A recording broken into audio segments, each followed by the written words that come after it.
Hi, good evening, ladies and gentlemen. Good evening to the beautiful people here on the island of Nevis, those on St. Kitts, those who are listening throughout the Caribbean. Good evening to you. Good evening to friends and family in places like St. Martin and Anguilla, Saba and Stacia, those who are there in Rock City, St. Thomas, those in St. Croix, St. John, and of course those who are in the British Virgin Islands, Tortola, Virgin Gorda, Antigua, wherever you are and you listen, good evening to you. Those of you in Puerto Rico and Dominican Republic, good evening to you.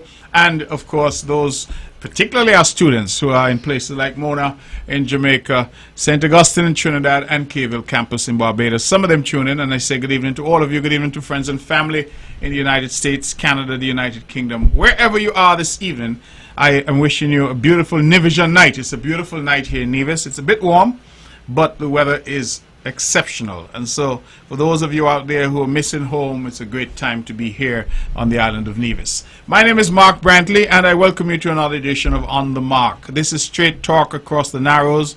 We've been doing this for a little while, and we are here every Wednesday between the hours of 8 and 10 for what is still the Federation's only commercial-free talk radio. This is the opportunity for persons to engage in meaningful conversations, and at some point I will open the phone lines, and when I do that, it's your opportunity to have your say. As always, we ask that callers be respectful to the standards that we've set over the years, and respectful to the standards that are set here at Von Radio, where, as we know, only the best will do. This is Von Radio, the voice of Nevis, the Eastern Caribbean's only powerhouse, 860 on your AM dial, and many of you now are watching us on YouTube or Facebook or through some other medium. We say welcome to one and all. Ladies and gentlemen, we have a pretty packed show, but at the start of the show, I'm blessed to have the presence of two ladies who are with me. They're here to have their say. They're going to take over the show for the next several minutes and tell us all about why they're here. I will allow them to introduce themselves and to tell you why they're here, and then we hope to have a bit of a chat with them, and then I will get back to what I would call regular programming on the show as they take their leave. But for now, I have said to them that the top part of the show, I can certainly accommodate them, and I think that they're doing something that is not only worthwhile but also very serious. And so, ladies, welcome. I will allow you to introduce yourselves and now take over the show. So welcome to On the Mark. Hi, good evening to everyone. It's nice to be on Fun Radio. I'm Florine Williams, the former PRO for the Nevis Renal Society, and I'm here with the former PRO, Miss Chisleden.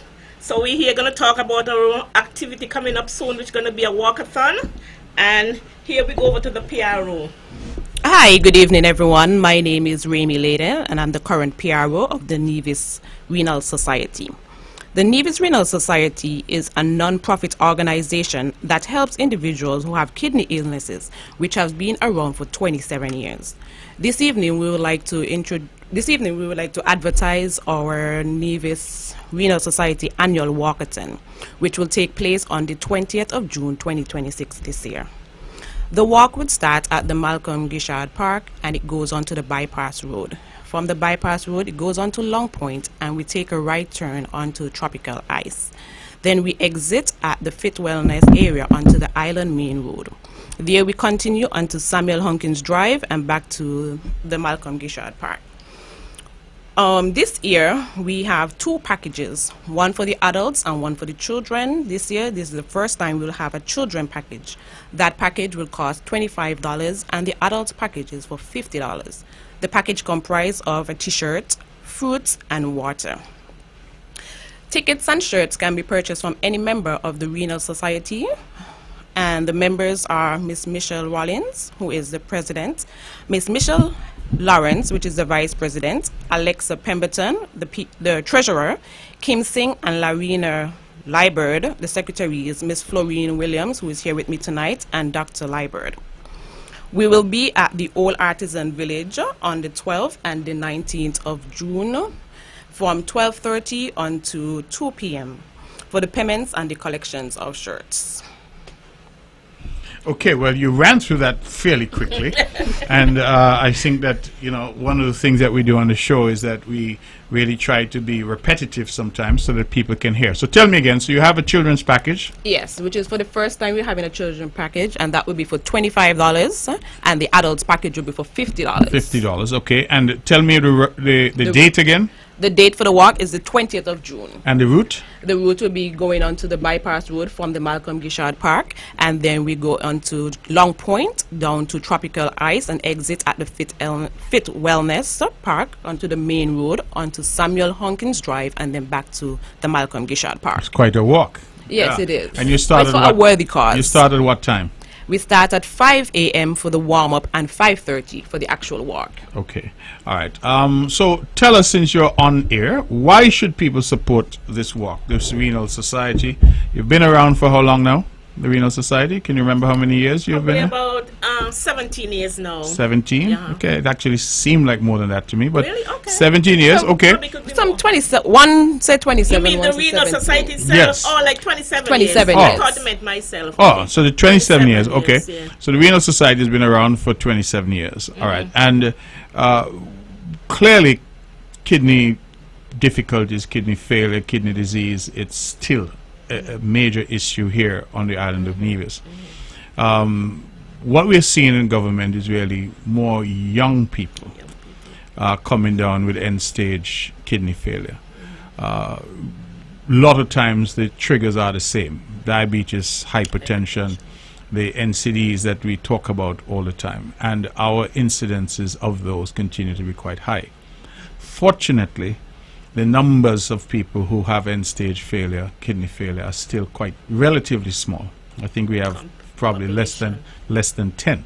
But nevertheless, it's something where if we don't try to control the factors that cause it, may ultimately lead to a real crisis on the island.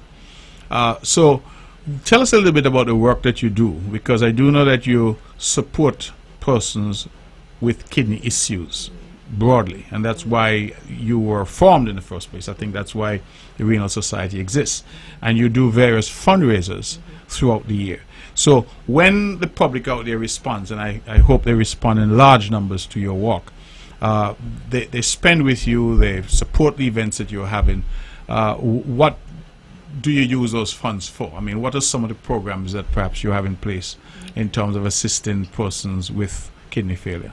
Okay. Over the years back, we realized it's the struggle and the challenge that renal patient has to pay payment.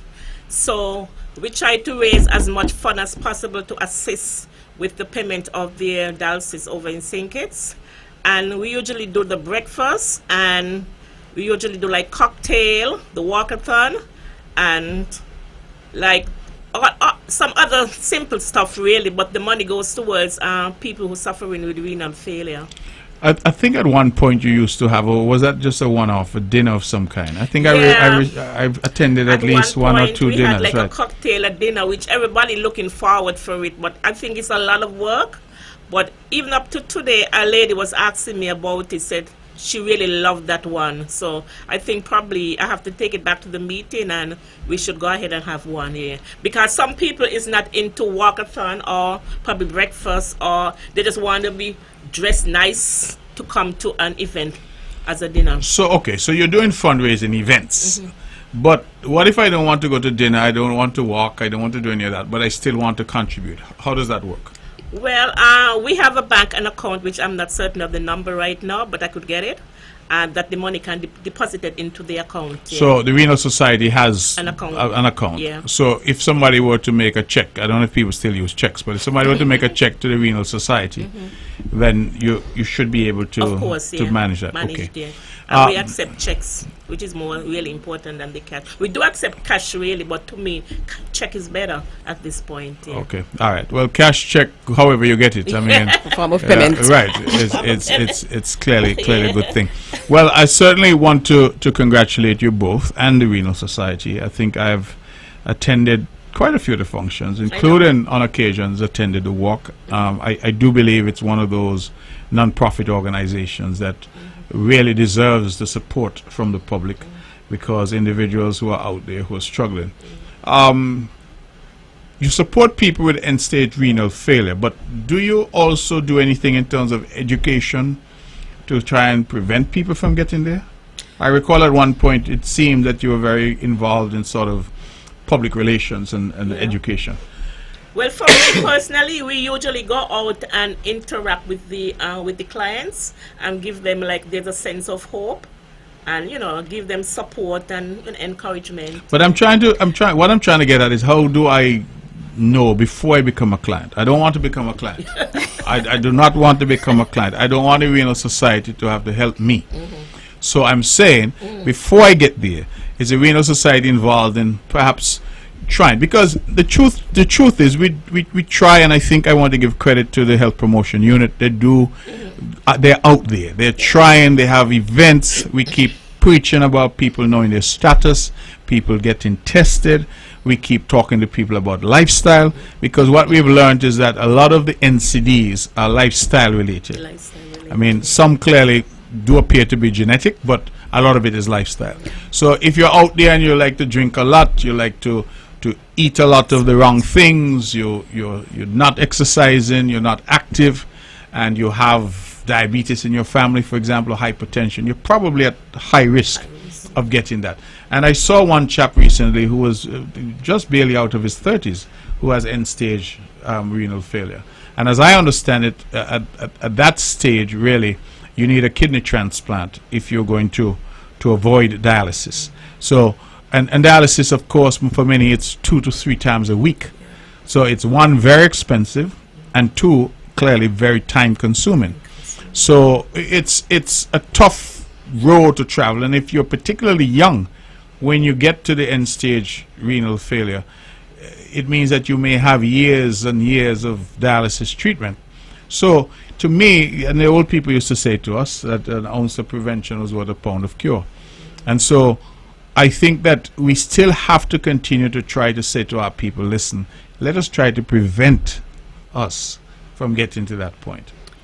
Well, at this moment, we are not in the public in terms of education. However, though, we are educating our members, where we have once a month, we have discussions with nurses, doctors, or education session that we have at the Malcolm Gishard Park once a month. I think our next session will be on the 27th of June, where doctors come and educate us as the members, so we have the information to go ahead and pass on to other members at this present moment.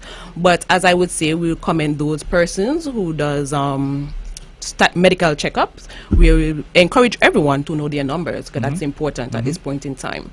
In the event of anything, the doctors or anyone will see the trend in your numbers going down or going negative. So it's best to just take part in every activity that you have going on in the country in terms of knowing your numbers. And the truth is that both of those precursors, diabetes and hypertension, are what they refer to as silent killers. Because they don't have necessarily any outward symptoms. And I'll share a personal story. I have both in my family, hypertension and diabetes, and I was at the agricultural fair, agricultural export thing they call it now, at the ETW Park.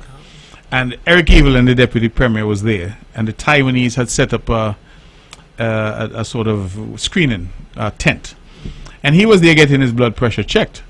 And I went there and I started to tease him and tell him I'm sure his blood pressure is, my blood pressure is much better than his, and I'm whatever. And I had been walking around the park, talking to people, interacting with people, having a great time. I happened to get to the tent and he's there, and I started to tease him because he's getting his blood pressure checked, and tell him, boy, I'm sure my blood pressure is much better. So the nurse said, why don't you sit down and check your pressure? When the nurse checked my pressure, the nurse said, oh my God, I was like 170 over something ridiculous, 170 over 100 or something like that. That's ridiculous. And I was like, I'm just walking, I feel fine, I'm walking around, I'm just interacting, and I'm teasing Eric. And it turns out that, so I then had to, well, it came down afterwards, but nevertheless, it's just one of those things that you can be in a state of elevated pressure, or, for example, your numbers could be way off in terms of your blood sugar, right? Your glucose levels. Glucose, yeah. But you don't know. You don't know, yeah. You know, some people, they get a little headache or something and they say, I'm just going to go and Some people sleep will have, or like, stiff neck. whatever. Yeah. Or feel nauseous, yeah. You know, but We also have to remember those are symptoms for any other sicknesses as well. So we sometimes we may not know it's directly related to our kidney failures as well. no, but what I'm saying is that from what I understand, if you're suffering from diabetes, you're suffering from hypertension, that those are two of the gateways that can lead to kidney failure. So while they may not indicate kidney failure, if we could control those, we could take them off the table in terms of causative factors, and that's the thing. And what I've learned, because I follow what the health promotion unit tries to do, and they're saying, listen, one, as you say, know your numbers, know your status, as I like to say. Two, take the necessary actions in terms of moderate exercise, in terms of what you eat, how much you eat. You know, as Caribbean people, as Navajans, we love fried chicken, fried fish. I must tell you, I love cook up these kinds of things. But even if you're going to do that, you do it in moderation. And then the drinking. A lot of our young people in particular, particularly our young men, they drink excessively. You know, and when you're young, you figure nothing's going to happen to you because you're young, you know. And a lot of us, when we're young, we don't bother. I spoke to somebody just recently, and he had some serious medical issues, and the cost, because that's the other factor, the cost of care is so high. So the cost that he was looking at, he could not manage. And then I said to him, "You don't have any insurance?" And he said, "No." And then he said to me that when he reflects on how much money he would spend at the bar on the weekend, he could have well buy a small insurance, health insurance. And I thought about it, and that has stayed with me, because if he had health insurance coverage, it would have helped. So a lot of times, especially when we're young, we're active, we're working, we are sometimes delaying certain decisions. Health insurance is one of them. The things that we do, I mean, no, I'm not knocking the bar owners have to make a living, but if you go there every weekend and you just go in there and, you know, drinking, all of this leads. And a lot of what we drink, rum, alcohol generally, has a high sugar content. So, you know, you're there, and as far as you're concerned, you're just having some rum, but in fact, you're imbibing a lot of sugar. So I just think that, as I said, if we pay attention, and in today's world, I find that there's not really a lot of room for excuses. Because even though I'm asking you ladies about what you're doing to help educate, the truth is we have these gadgets in our hands that we use for all kinds of nefarious reasons.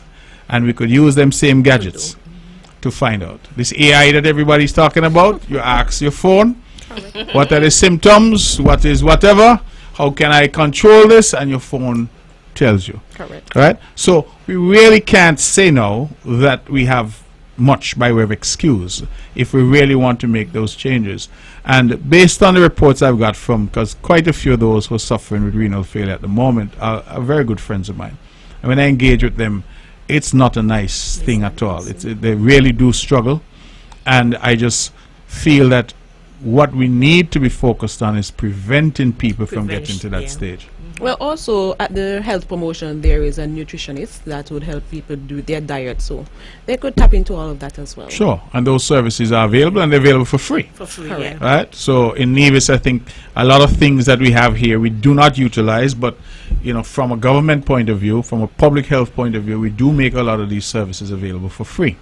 So you can go there, you can, as you say, get your meal plan, get yourself sorted out at the health promotion unit. So you know, we have made those investments. But all right. And then you asked me a question like what we're doing with our clients. We usually have health fair, usually by maybe like an establishment or by the square, that anyone could come and get their vitals be taken, and we could probably do microalbumin tests, which we do sometimes, but not lately.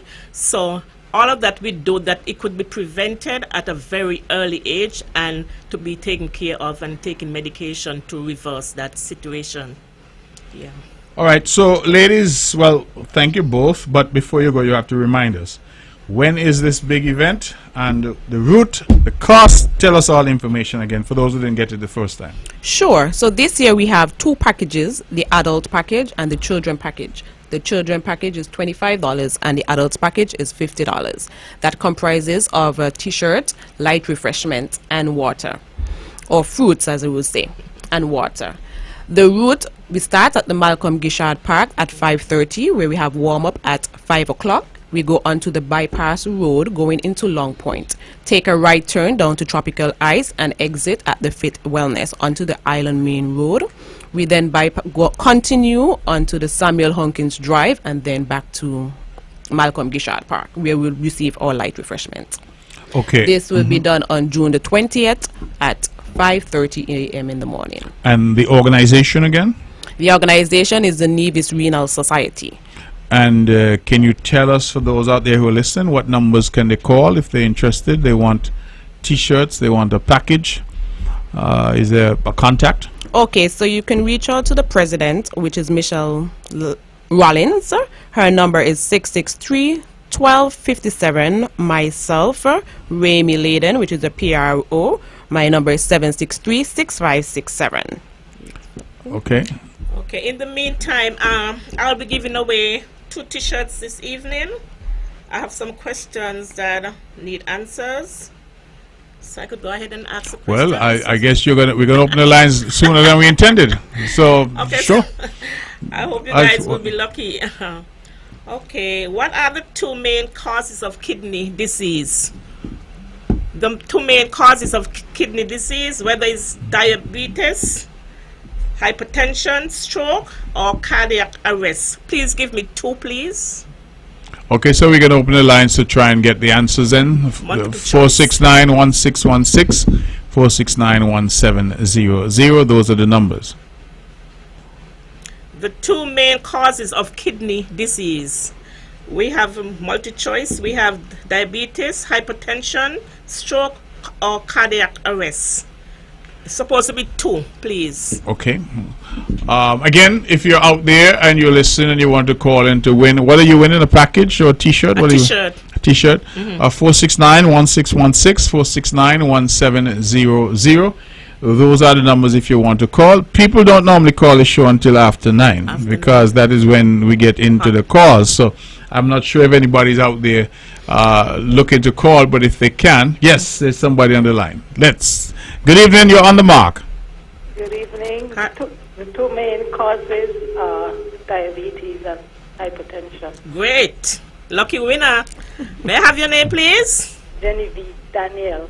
Hi. How you doing? I'm doing good. Okay. I know where to find you. What size you looking at? Medium. Medium. Wait, Genevieve Daniel. Nurse. You should have excluded all nurses and doctors, you know. Nurse Daniel, how are you? I'm doing good. Thank You're doing well? All right. And I was, okay, never mind. Okay. All right. So Genevieve Daniel is the first winner. What's the next question that you have? Okay. Just a minute, please. Go ahead, I take it already. Okay. There's a test that's usually done for renal failure, and we have multiple choice. We have HbA1c, cholesterol, microalbumin, electrolytes. Which one is the one to depict renal failure, please? Okay, that is the second question, and the phone is ringing, so let's go back to the phone. Good evening, you're on the mark. Good evening. There are hypertension and diabetes. That one was answered Already. That one gone already. So the second question, stay on the line. Stay on the line, Yes, please. second question. Name the test that depicts renal failure, please. We have multiple choices: HbA1c, cholesterol, microalbumin, and electrolytes. Which one to depict renal failure, please? Cholesterol. No, sweetheart. No, not cholesterol. sweetheart. Yeah. So call Come back again. in. Check again and call back in. All right. The numbers are again 469-1616, 469-1700. And the question again, name the test that depicts renal failure. We have HbA1c, we have cholesterol, microalbumin, and electrolytes. Just one answer, please. So that's the question. And if you want to win a t-shirt from the Renal Society and support them, then we ask you to call in and answer that question, and you get a t-shirt. Now the Renal Society is doing very important work, and they're asking you to tell them what is the test that is used to detect renal failure. The options are electrolytes, cholesterol, HbA1c, HbA1c, and microalbumin. and microalbumin. So those are the examples. Somebody said cholesterol already, and that was wrong. So you're really down to 3 now. Three possibilities, and we ask you to call in 469-1616. This is an easy question. Certainly somebody can call in and get the answer to this one. It is an easy question. You get a t-shirt and you get a chance to support the Renal Society and the excellent work that they're doing. 469-1616, 469-1700. As I said to you, ordinarily people don't call the show until later, so maybe that's the reason. Okay, could I say another question just in case? Okay. Okay, here's another one. Somebody's on the line? Okay. All right. Hello. Hi. Do you have the answer for us?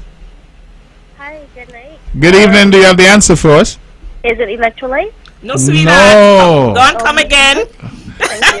All right. So we're down now. We're 1 of 4. Whoever calls in Try now has again. a 50% chance now because it's 1 of 2. So the 2 options. The option that's left to us is how do you detect renal failure? It's either the what's it called? Albumin? Microalbumin, yeah. Microalbumin or the HbA1c. HbA1c. What's the answer? Good evening. You're on the mark. A1C, please. No, sweetheart. It's come not the again. HbA1c? Yes.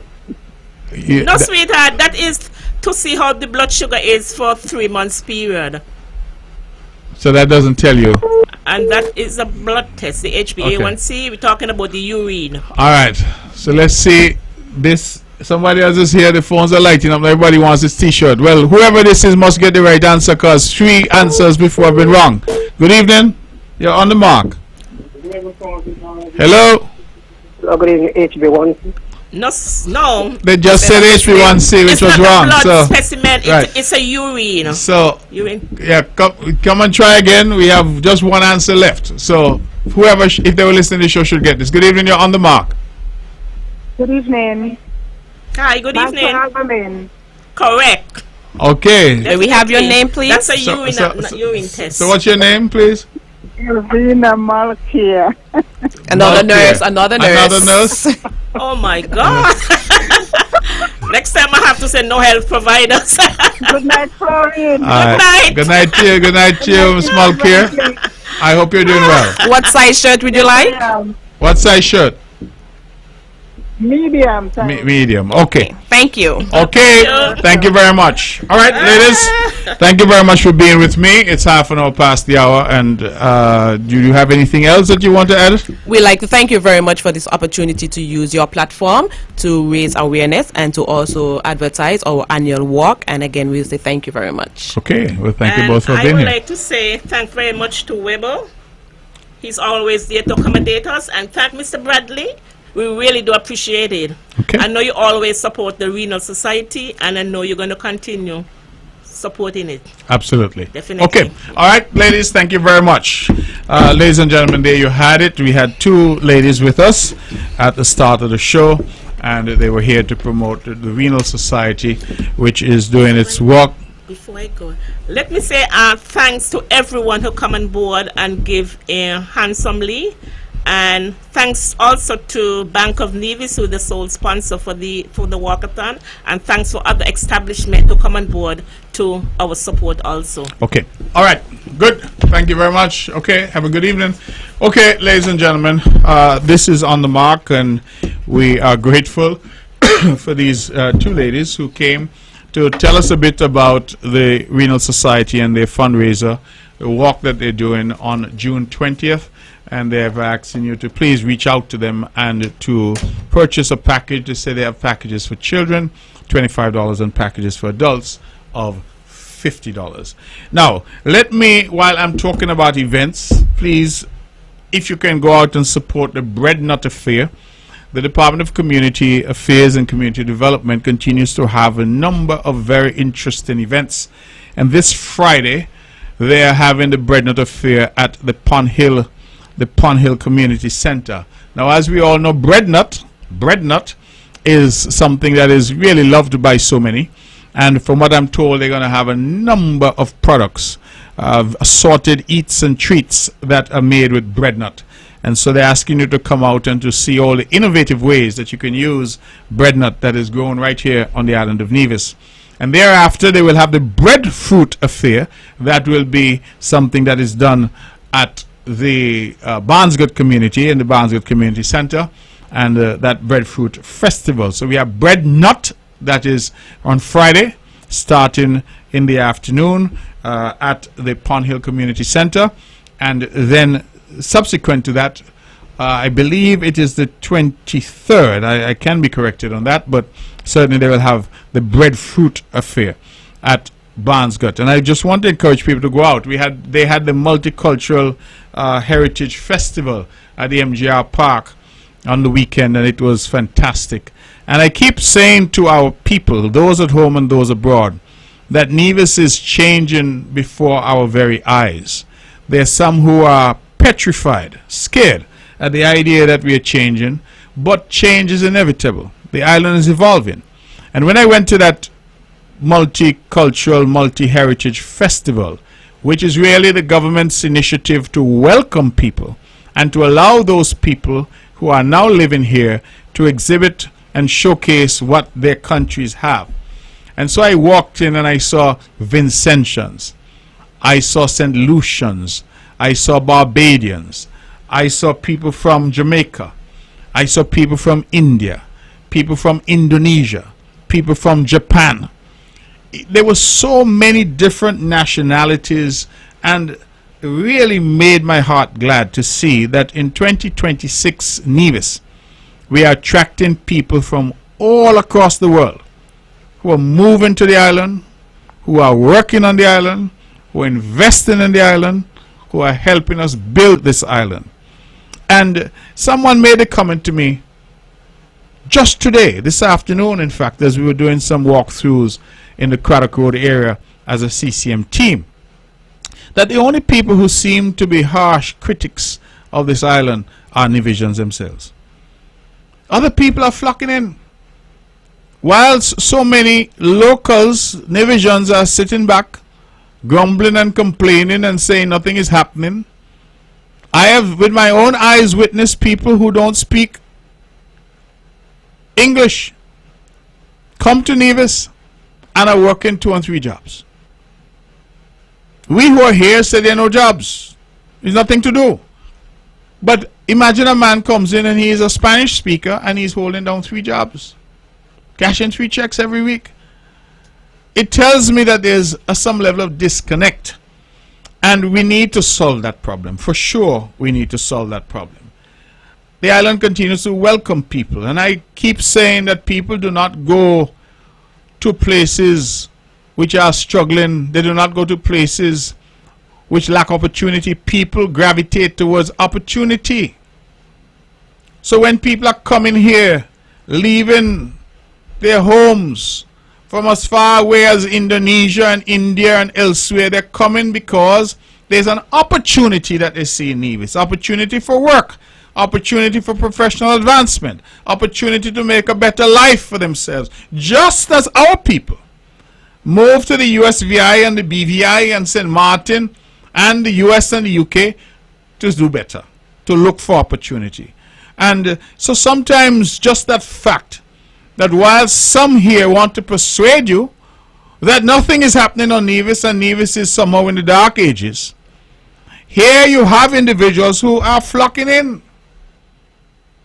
and are coming in and saying, hey, I see that there are opportunities here and I want to be a part. And so we welcome them and we hope that they bring friends. Nevis needs people. You all know where I stand on that. We need people. Let me just mention that the Nevis Island Administration will have a presence in New York over the weekend. We arrive, I think, into New York around about the 12th of June, and we leave on the 14th of June. We will be having a diaspora meeting on the 13th of June, that's Saturday. It will be at 1909 Vice Avenue in the Bronx, between Boston Road and Tremont Avenue. Bronx, New York, 10460. 1909 Vice Avenue, 13th June, and we start, I'm advised, around 5 p.m., 6 p.m., forgive me. And so we are asking one and all to come out. I hope to be there as the Premier of Nevis. With me will be the Honorable Spencer Brand, who's our Minister for Works and who has really revolutionized the water sector here on Nevis, as well as the road infrastructure. Phenomenal job and phenomenal work that he has done. And we have with us as well Mr. Delvin Clark, and Mr. Clark is the new head of our diaspora unit.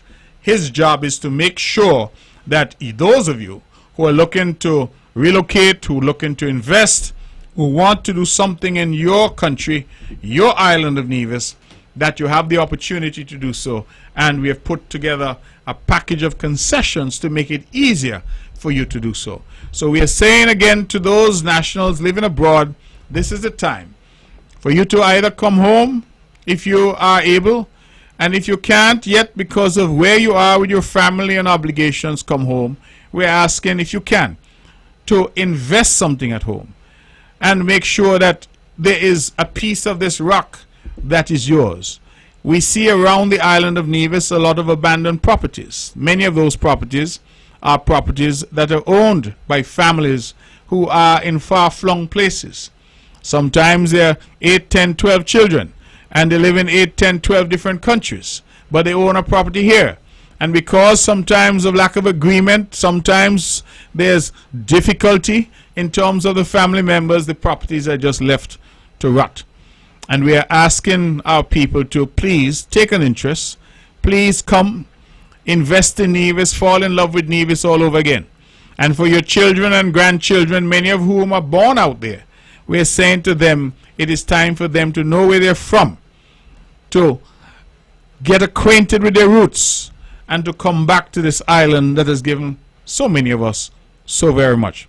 And so we intend to engage our engagement as the government of Nevis with Nevisions in New York, New Jersey, Connecticut, Boston, those who are all around, DC, who can come to the meeting. We're urging you to come.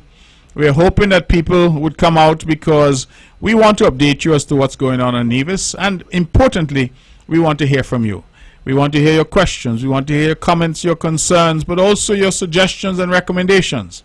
And it is my hope that when we leave, that many of you will commit to investing in Nevis, to making up your bed, so to speak, here, because this at the end of the day is your island, it is your country, and we want you to be a part.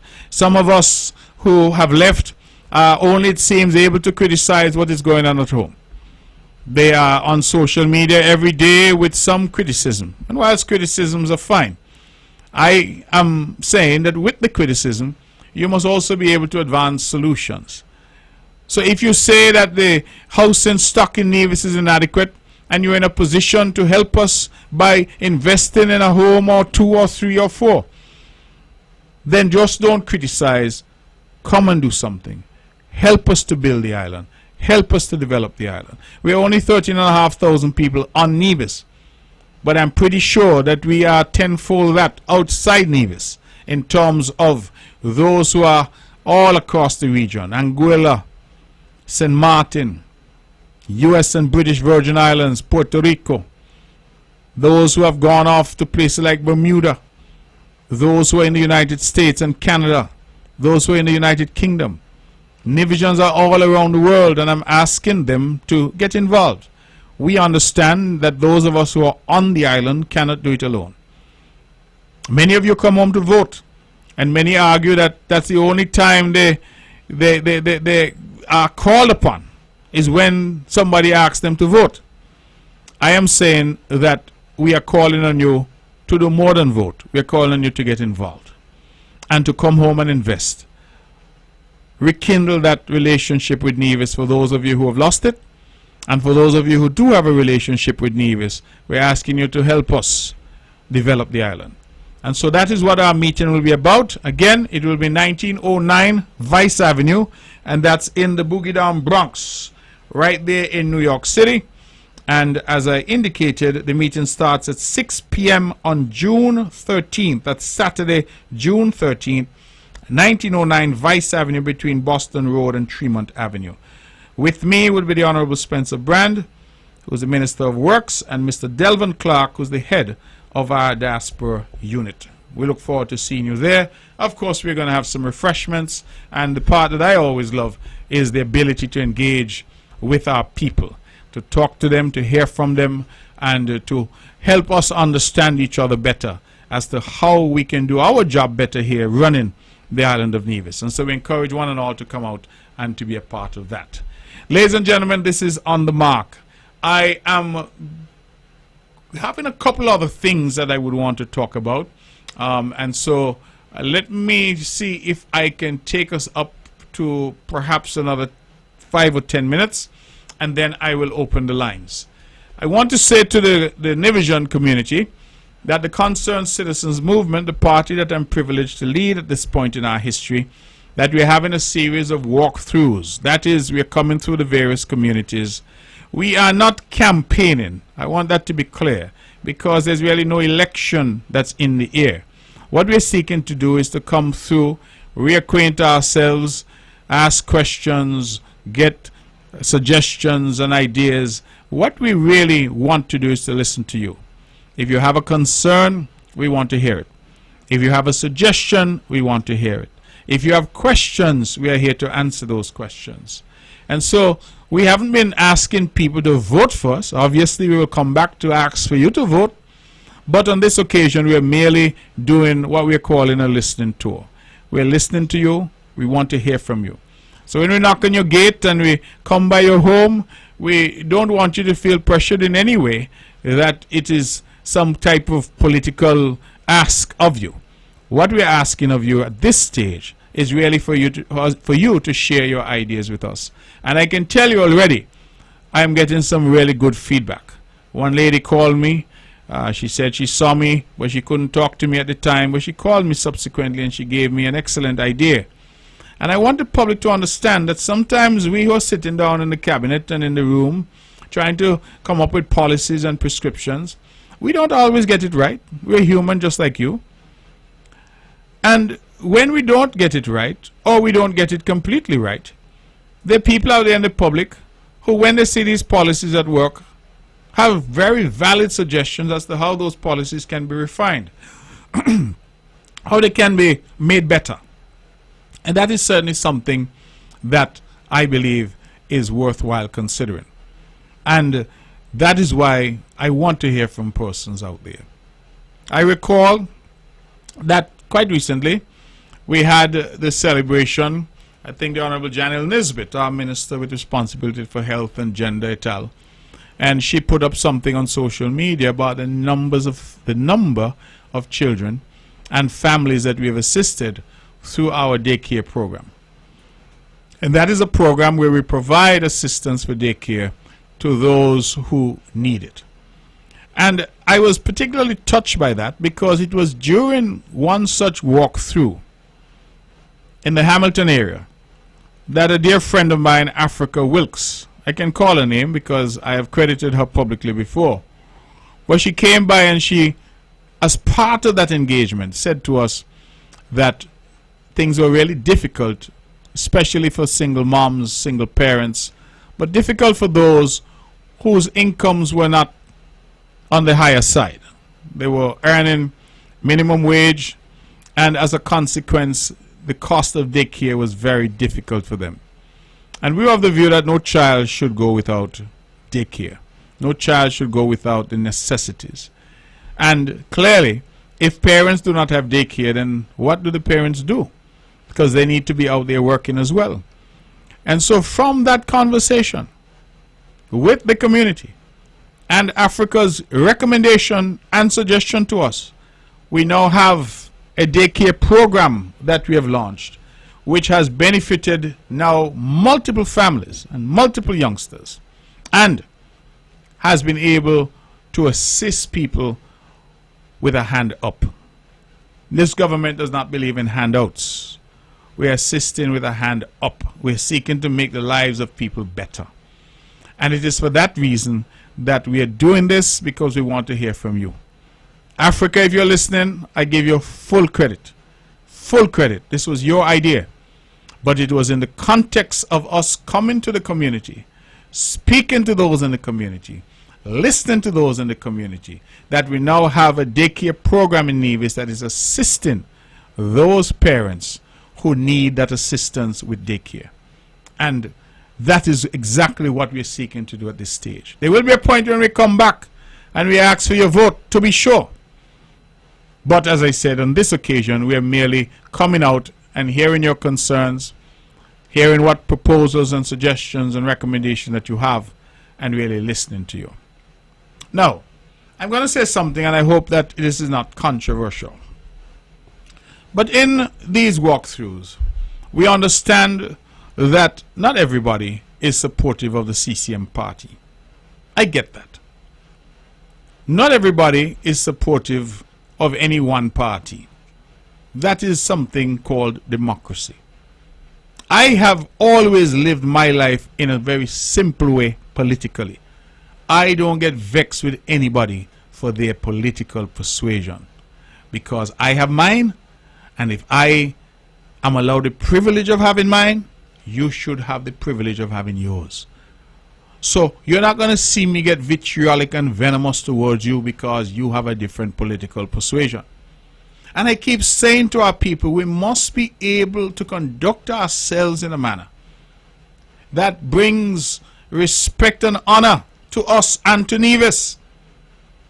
There are far too many people out there who have this politics in them as if somebody has done them something. They have it in them almost to the point where they are asking and calling publicly for violence because of politics. I am saying to our people that is not the way to go. Each politician must go out there, and each politician must appeal to people based on their ideas, based on what they say they can do. That is what it's about. When you're in government, as I am, when you go back to people, you're running on your record. When you're in opposition, as some are, when they try to get elected, they must run on their rhetoric. They must be able to tell people what they're going to do when they get in.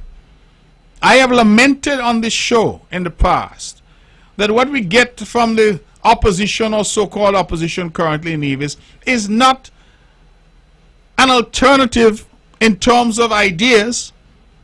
What we get from them instead is just a barrage of cussing. Cuss, cuss, cuss, cuss, cuss, cuss, cuss. And I have said time and time again that cussing has never solved one problem in the world. Not one. We need a discussion about ideas. And CCM, NRP, or whoever should be able to sit down, and whilst we don't all support the same side, we support Nevis, and we can conduct ourselves in a way that is respectful and appropriate. And I say that because we're going around and you get to some households. It's not as if we don't know who you are. But I have said to my team, listen, when we're out in the community, we serve everybody in government. And when we're out in the community as a team, we speak to everybody who's willing to speak to us. I'm not passing anybody's gate straight. We call politely, we say inside, as we say here in Nevis, we knock if we can. If you choose not to come out to speak to us, well, that is your choice. I respect that. But for those who choose to engage, that is why we're there, to have a conversation. We're not into any cussing. That's not the CCM way. And so I am going to say so because it is something that I think we need to do better at. In these walkthroughs, you get to some households that clearly you know that household, these people are not supportive of the CCM party or of the government. But we still represent them. They're still Nevisians. And I don't pass any gate, as I said earlier. So, going from gate to gate, from home to home, came upon a particular home and just heard a barrage of bad words coming from the house. When I tell you bad words, you know, I ain't talking about no ordinary bad word. I'm talking about the worst kind that you could imagine. Go from me bad word gate and don't touch me bad word gate and bad word, bad word, bad word, bad word. And I said, what is the point of that? Why is this individual behaving in that fashion? At the end of the day, they have the same one vote as I do. and as everybody else does. And if at the end of the day they want to make that one vote for the opposition party, that is their right. Why it is some are so venomous and so angry? What are they angry about? What are they angry about? And that is sometimes why I appeal, and I genuinely appeal to people. We are carrying too much anger, too much venom. You hear the ladies here who are from the Renal Society, they said one of the big causes of renal failure is hypertension. Where when you're carrying all this animus and enmity, and your pressure must go up, you know. I don't see any way this person could have given us all them bad word, and the pressure ain't gone up. Let us conduct us. I know we could do better. I know that we can do better. I have made the point on this very radio station that one day I'm walking in Charlestown, right on the opposite side of the Charlestown Wesleyan Holiness Church.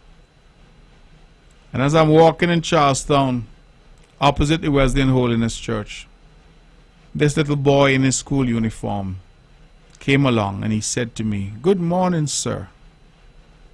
And that little boy was so pleasant, so polite, that I stopped in my tracks and I said, "Hi, young man, how are you doing?" And before the little youngster could answer, a relative of his walking behind him gave him some bad word. And when I say bad word, I mean bad word. Don't tell you no bad word, talk to them there, and bad word to the youngster. And I was just stunned. That little boy could not have been, I would say if I had to guess, 8, maybe 9. And this was a relative, an adult, because the little boy said, "Good morning, sir." Lambaste that child with the most A, B, C, D, E, F, G. And you know the rest of the alphabet. Bad word, can't done. Because the little boy said to me, "Good morning, sir." These are the things that bother me. Because I know, because I have seen it before, that if by some miracle the NRP were to achieve the reins of power in the country, that same lady who had all them bad word in she mouth would be no better off than where she is right now. Because the line is so long. All those people on radio balling out their chest and in Facebook balling out their chest. What do you think they're balling out their chest for? They're lining up. They want to get their snout in the trough. Just recently I was speaking to one of them, friend of mine, who's in their camp. And he started to list out some names of those who are cooping to be Deputy Governor General. Some of them you hear them talking and saying all kinds of things now. And you want to know, from whence have they come? They have been resurrected, but cooping. And I say, here's this person disrespecting herself, because she certainly wasn't disrespecting me. Chastising this child in the most abhorrent fashion for politics. Tomorrow, if by any miracle her party were to win, she'll be no better off, because the line is long. And so that is, for me, the lesson in all of this. Let us, if we must disagree, not be disagreeable. There's a lot that we can learn if we're willing to listen to each other. We may, at the end of the day, having listened to each other, decide that we don't agree. And that's okay too. But this sense that we can't be cordial, we can't engage with each other, It must be vitriol and venom, like you want to kill somebody, and bad word, and disrespect. Where does that take us as an island and as a people? The answer is nowhere. Because cussing has never solved one problem. Cussing has never created one job. Cussing has never helped anybody with health care. Anybody with renal failure. It has never educated one child. Now, I don't know what became of that little boy whom I thought was 8 or 9. But I'm prayerful that that incident did not scar that child to the point where that child would have lost that good manners that he displayed when he said, "Good morning, sir." We have, ladies and gentlemen, to protect what we have on this island. We have to. And we must fight for Nevis, because Nevis is worth fighting for. Yesterday I journeyed to St. Kitts and held a meeting with the Honorable Dr. Terence Drew, our Prime Minister, and we were able to discuss a number of issues, including the Destiny Project, including the airport project, including certain national board appointments, including the geothermal project, and for us to ventilate, as I think people ought to do, as mature leaders, what the issues are and what the possible solutions can be. I want to thank publicly the Honorable Prime Minister for receiving me, and to thank him for the cordial and respectful manner in which we exchange views. We do not always agree. In fact, sometimes we disagree. But we have committed to engagement in a thoughtful and respectful way. And whilst he and I sit on opposite sides of the island in the National Parliament, that, to my mind, is the level of maturity that the country needs. A willingness to engage, because if you're not engaging with each other, then the only other thing you can do is to cuss.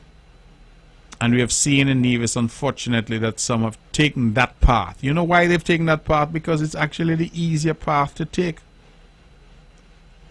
And it's the easier path to take because everybody in Nevis know how to cuss. You can't be from Bart Village, you can't be from Brick Hill, Henley Park and Brownhill, and don't know how to cuss. Cussing is easy. Cuss a man, wife and his children, cuss his family, cuss his brother, his sister. Cussing is easy. Meaningful, thoughtful dialogue where you share ideas. That now is more difficult because you must have ideas to share them. You can't share what you don't have. And therein lies the problem. That you have a lot of empty barrels, clang, clang, clang, clang, clanging. But they don't have one idea that they can share for the advancement of the country. I have said it time and time again, and I will say it again, that in 2022 the NRP ran a campaign in Nevis without a manifesto. They made not one commitment to the people of Nevis. Their campaign, we fed up of them, get rid of them. We fed up of them, get rid of them. That was their campaign. And I've asked the question over and over. So, when you're done, get rid of them.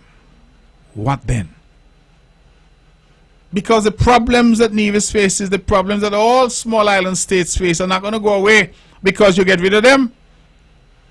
So what is your plan for water? For electricity? What is your plan for engagement with the federal government? What is your plan for renewable energy? Your plan for health care and for education and for housing? How do you grow the economy? How do you create more jobs? All of these are critical to the people of Nevis. None of these can be answered by resorting to cussing people. So get rid of them. We fed up of them. That was the campaign, you know. That was the campaign. Not one line, not one commitment made to the people of Nevis. That to me is the height of disrespect to the electorate. Height of disrespect. Because you are not setting out a plan. Someone said to me that they spoke to somebody in that camp, and the person said they don't want to say what their plans are because the government going to steal their plans.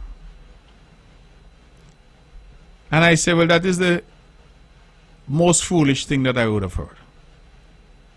Because if I, Mark Brantley, come out and say we're going to paint the mountain red, that is my plan. And the government of the day go and paint the mountain red. Well, I going to say they take my plan. Imagine they are using my plan and I'm not in government. Put me in government to work for you. Why would I fear that? But you see, it's like the student who goes to school and the teacher asks Tommy, where's your homework? And he said, the dog eat the paper. Because when you have not done the work, you have no ideas to bring. You resort to an excuse. And the excuses are fast and furious. One of the excuses, I don't want to share my ideas because the government going to take the ideas. That's the excuse. And it's an excuse that is convenient because you really don't have any ideas. None. And so you resort to these platitudes and emptiness. Ladies and gentlemen, it is just past the hour of 9 o'clock. I have a lot more things to talk about, but I'm going to open the lines and invite those who are so minded to call. The numbers are 469-1616 and 469-1700. Those are the numbers. If you want to call in and be a part of the show, then you are more than welcome to do so. Now, whilst I wait for the phones to ring, and I hope they will ring, I again want to thank the people of Ramsbury Harbour View, the people of Craddock Road, who have received the CCM team these past 2 days. I am really looking forward to further engagements. I think I have a list of where we're going to be and when. And so I really would like for people to go out and to really be there, to welcome, to hear, and to seek to understand what it is we're doing and where we're going. Now, before I take this call, could I indicate that as of the 2nd of June, we had some available jobs in Nevis. We had people who are going to our Labor Department and listing with our Labor Department jobs that they had available in their various establishments. And so if you're interested, please go to the Labor Department right there in Charlestown. Someone is looking for a garage attendant. You must have an automatic license. Somebody's looking for an accountant. Someone is looking for a truck driver. Some people are looking for cashiers. Some baker or bakery or restaurant is looking for a baker. Some people are looking for sales, marketing agents. And some are looking for an early childhood guide. Again, the numbers of jobs keep growing in Nevis, and we're truly grateful for that, and we ask you to go out and take advantage of these opportunities. In terms of our next walkthrough, we will be in a Cedar View House and Development in Maddens tomorrow, Thursday, starting at around 4:30. So, Cedar View, we're coming to see you tomorrow, God willing. Let's go to the phones now and take some calls at 869-469-1616 and 869-469-1700. If you're out there and you want to talk to us, then I encourage you to call. It is 5 minutes past 9, and we will allow you now to take control of the show and to call in with your views and opinions on any matters that might be impacting your mind at this stage. So, again, the numbers to call are 869-469-1616 and 1700. Let's go to the phones. Good evening, caller. You're on the mark. Good night, Honorable Brantley. Good evening to you. How are you doing? I'm doing fine, thank you. Okay. I'm reading from Psalm 37. I'm reading 2 verses. The first and the second verse. Press not thyself because of evil doers, neither be thou envious against the workers of iniquity, for they shall soon be cut down like the grass, and wither as the green herb. Trust in the Lord and do good, so shalt thou dwell in the land, and verily thou shalt be fed. Here ended the reading of the scripture. May the Lord add his richest blessing unto it. And please do have a wonderful evening and a lovely day tomorrow. Thank you so much. Thank you so much, my friend, and thank you for the scripture. Truly, truly appreciate it. And you have a lovely day tomorrow yourself. While we wait till the phones to ring, as I said, we're taking your calls now. Let me just go on record to thank the Nevis Christian Council and the Nevis Evangelical Association. They would have hosted a joint ecumenical service just last evening at the Wesleyan Holiness Church Day in Cotton Ground. And I was very privileged to join Her Honor, our Deputy Governor General, Halita Liebert, and the members from the government, members from the CCM team. We were all there in some numbers. And I believe Madam President of the Nevis Island Assembly, Mrs. Michelle Slack-Clark, was also there. And we all were able to praise God and give God thanks, but also to pray for God's protection as we have now started officially the hurricane season, which commences on June 1st.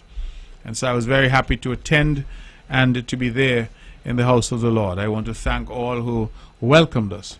While I'm on that point, let me just say that last week, Friday, I was blessed to be in the house of the Lord again, this time the Wesleyan Holiness Church in Charlestown, where they had 2 young men ordained as preachers, as reverends in the Wesleyan Holiness Church.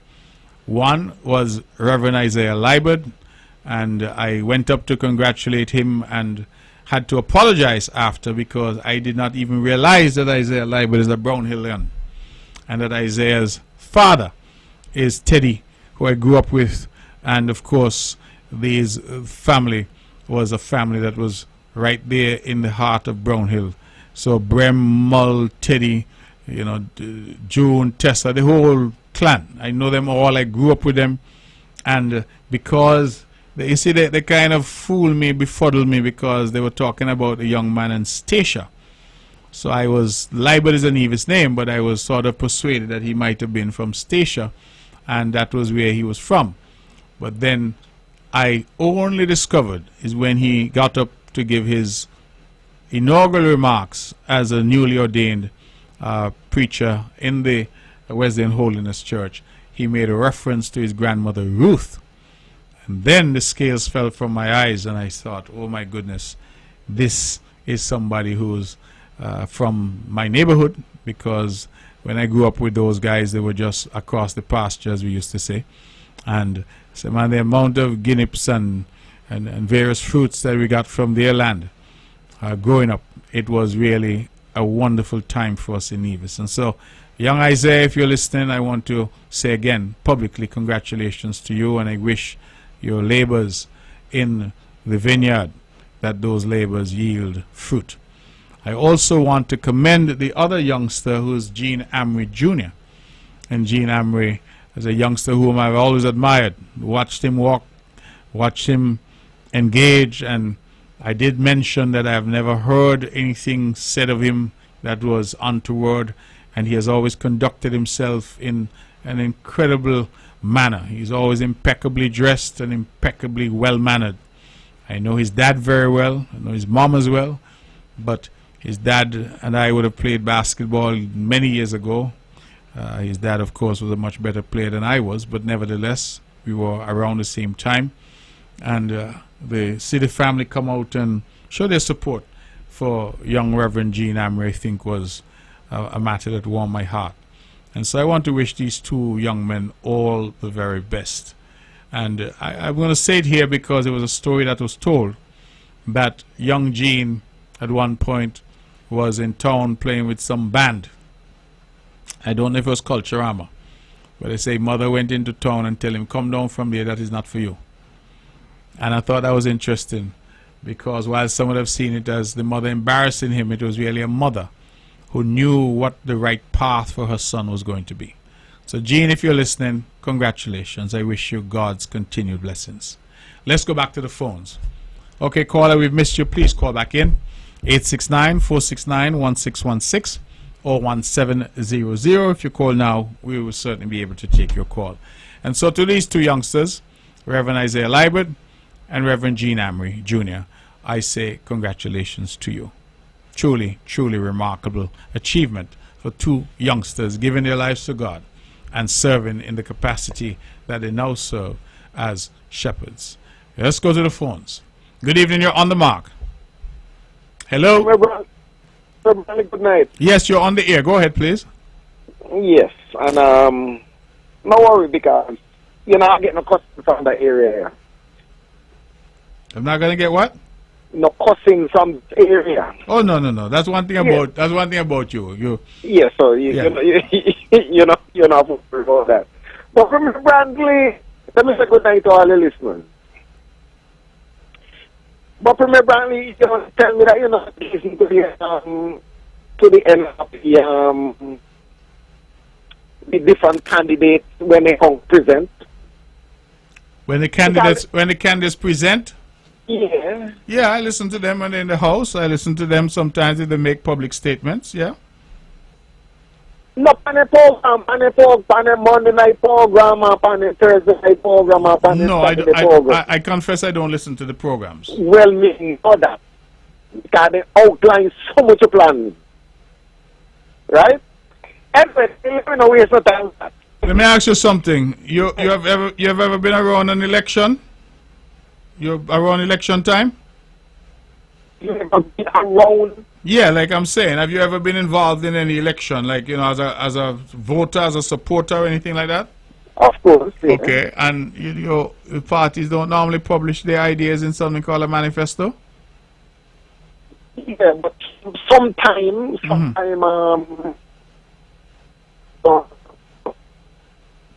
you end up on the platform and so forth. So you're saying that the ideas are on the platform, they're not in anywhere that people could go and read and find out for themselves? Who? The NRP ideas? Yes, that's what I'm asking you. Because they ran an election and they didn't have one idea set out for the people of Nevis. Then, well, okay, we don't know about the one that you talk about. That one is last one that run. That one is what? The last one that they run. Yes, 2022. So that's what I'm telling you. So you support that? But me hear them with many plans. Oh, so you're saying that they have the plans on the radio, so they don't need any manifesto, they don't need to put out anything to the electorate? Let me tell you that they don't need manifesto. Well, I asked you if you agree, and you can't answer me. Do you agree with the approach that we're not going to bother tell people nothing in a document that they could look at and read and peruse, lie down in their bed and look and say whether they like the idea? They must tune into our show if they want to know what our ideas are going to be. Is that what you're saying? No, that's what I'm saying. Listen, remember with you. Well, we're not hearing you so well. You're cutting in and out.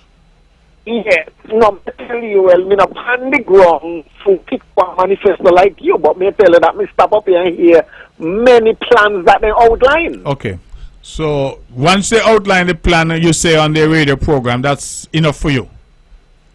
Well, yeah, for me, well, if you want more down there, well, you call for more down there. Okay, all right. Right. Anyway. I hear you. Go ahead. Don't tell nobody you fooled me there, but I hear you. You want me to ask you now? You just say a while ago, no, the election today, right?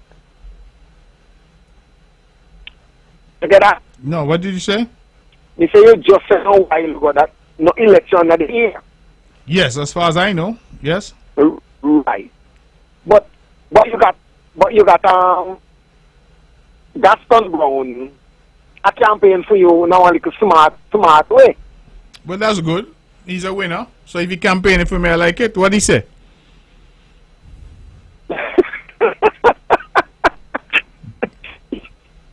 What did PM Brown say?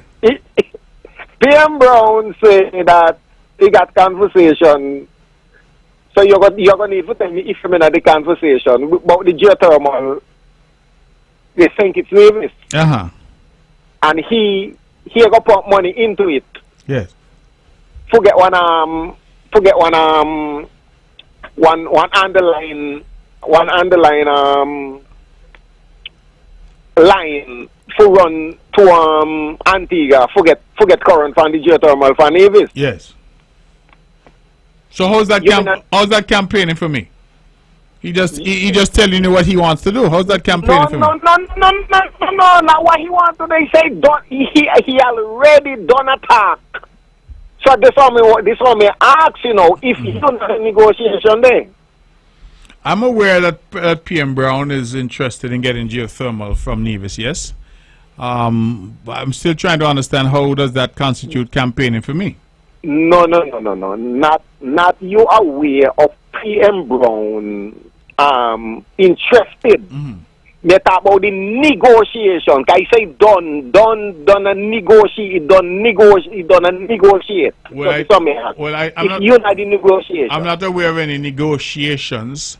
Any negotiations involving geothermal in Nevis would have to involve Nevis.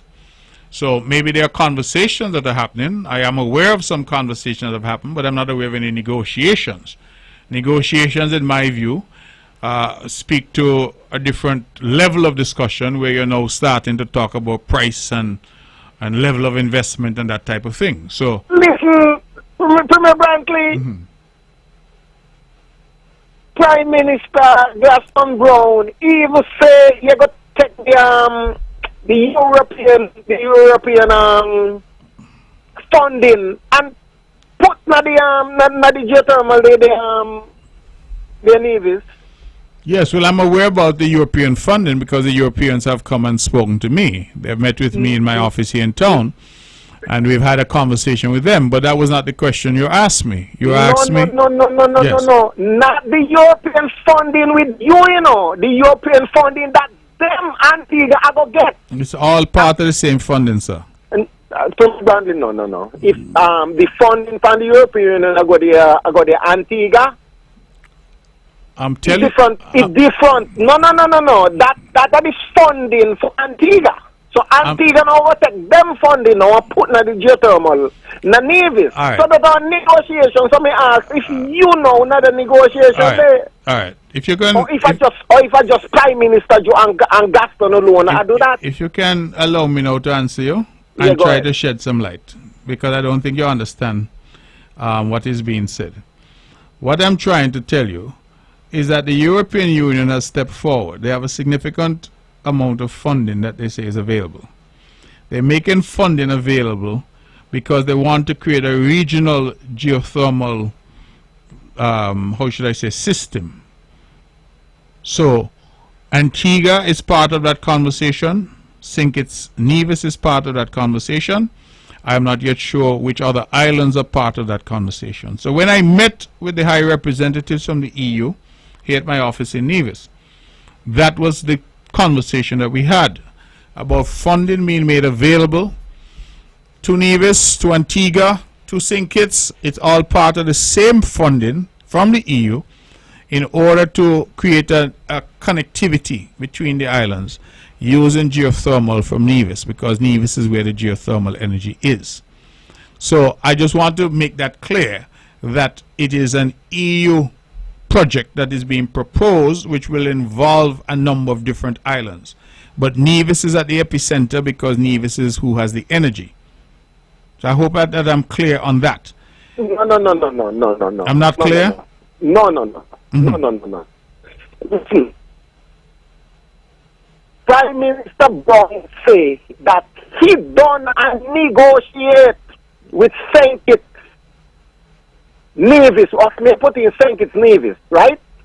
So want to know if you not in negotiation with Prime Minister Jew and Prime Minister Gaston Brown, that's the question that may ask. But I've answered you, but you seem not to be willing to accept my answer.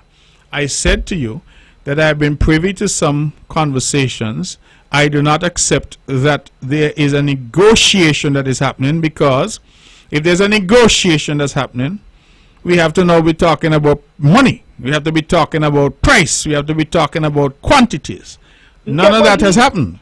Yeah, but he talked about that because he said no, he Glaston Brown about the European Union money, not the one you and my man they talk about. All right, okay. The European Union money that he Mr. Brown, he have a pump of into well, you don't listen to this. The same it's geothermal for the align. That's what he say. Okay. So may ask you, but you don't answer the question. Well, if you not a negotiation, if a negotiation with Dr. Joe and Gaston Brown, that's how may ask you. So how many times do you need me to answer your question? Why you answer yet? But I've answered your question. No. You say that you say you and European Union man act. Then you tell me again. Let me repeat what you said. No, you don't need to repeat because everybody out there has heard it and we don't want to waste time. What I'm saying to you is that I'm aware of conversations with Antigua in relation to geothermal. You asked me specifically, hold on a second, hold on. You asked me specifically about negotiations. I said to you that I'm not aware of any negotiations because in my opinion, negotiations must involve price, quantities, etc. That has not happened insofar as Nevis is concerned. And if it has not happened with Nevis, then it has not happened because Nevis is who has the geothermal. What about that is difficult for you to understand? So what Mr. Brown tell the people of Antigua that he and the Prime Minister of Sankit don't attack. But the Prime Minister's talk, but call a Prime... No, he's telling one lie then. But I'm not understanding that. You're stressing the word negotiate. I'm telling you what I understand negotiate to mean. Okay, all right. So if you don't appreciate my interpretation of negotiate, then that's a matter for you. Okay. Glaston Brown and Prime Minister Jew. Yes. And he go and talk about getting one line up to Antigua. May ask you know if you had a conversation there with them. But I answered that. I said I'm aware of that because that is part of the same conversation with the European Union. I went to pains to explain to you that it's a European Union plan. You know, Lord have mercy. No. All right, go on to the next. Miss Caller, go on to the next issue. I'm not on the same page tonight. But we're clearly not on the same page because I am saying to you that I am privy to those discussions. Those discussions are part of a European Union-wide discussion involving Antigua, St. Kitts, and Nevis. You keep coming back with the word negotiate. Yes. Remember you say that Nevis not recognized by the international table like that. So if anybody have to negotiate, you have to thank it. Remember it already, right? No, I never said that in relation to geothermal. I said in the context of foreign affairs, Nevis can sell mango if they want to Antigua. That doesn't need to go to the federal government. There are certain matters involving government to government that yes, go ahead. Okay, so the European Union can talk directly to Nevis? Well, of course, they have done that. And give funding directly to Nevis? Well, caller, they can talk directly to Nevis. Let me try again. Let me try again to explain. Yeah. That the conversations can occur with Nevis. What happens is that when it comes down to the final signing off, once it's an international agreement involving country to country, that's where the federal government comes in, because Nevis is not a sovereign. But the conversations will happen with the Nevis Island administration. They have to. Right. Since the conversation that happened with it, this one may ask if when Mr. Brown and Prime Minister Jew not in conversation, if you be on the table with them, that's what I ask you. But I don't know what conversation you're referring to, caller. I can't tell you. Did Mr. Brown and Prime Minister Jew speak yesterday or last week? Brantley? I have spoken to Prime Minister Brown. I have spoken to the EU. I am aware of the program. I am trying to explain to you and the public what the program is. You keep bringing in thing about if I was part of a conversation. Okay. So you and Prime Minister Brown agree that if he put some money into it, I will drop online the Antigua for you. We have not agreed on anything because we have not yet negotiated anything. I am simply trying to explain to you that this is the idea that is being worked on. Nothing has been settled. But caller, as I tell you, you're calling tonight, but you're clearly not prepared to listen. Prime Minister Brown, I don't know what he would have said. I didn't hear him. But Prime Minister Brown is no doubt referring to the same matter. He would like to get geothermal energy from Nevis to supply Antigua. The European Union is prepared to support that. And certainly we are prepared to work with Antigua and work with the EU, just as we are prepared to work with St. Kitts and work with anybody else on the matter. Right? Prepare. The point where I ask you for the whole night, if you talk directly to Prime Minister Brown about he go pump money into it and you go drop online. Caller, I don't know anything about pumping money into it because I don't know that Antigua and Prime Minister Brown has any money to pump anywhere. I have tried to explain to you for the final time because you're tying up my line now and really and truly we're not getting anywhere. Well, let me jump off of the line. Jump off the line. Give somebody a chance. Because for the final time, I'm trying to explain to you that the European Union is providing funding and the EU is saying that the funding is to create a pipeline through the islands. Antigua is part of that conversation. I am not understanding what is so tough about that to understand. You've taken up a half an hour of the time here, and what is it you're trying to get at, really? I can't speak to when Prime Minister Gaston Brown and Prime Minister Terence Drew speak. They're Prime Ministers. I can only speak to you from what I know. And what I know is, as I've sought to explain to you, I tell you how 1 + 1 = 2. I then tell you 2 - 1 is 1. I turn it left, right, upside down. You still refuse to accept what it is I'm saying to you. So I can't help you anymore.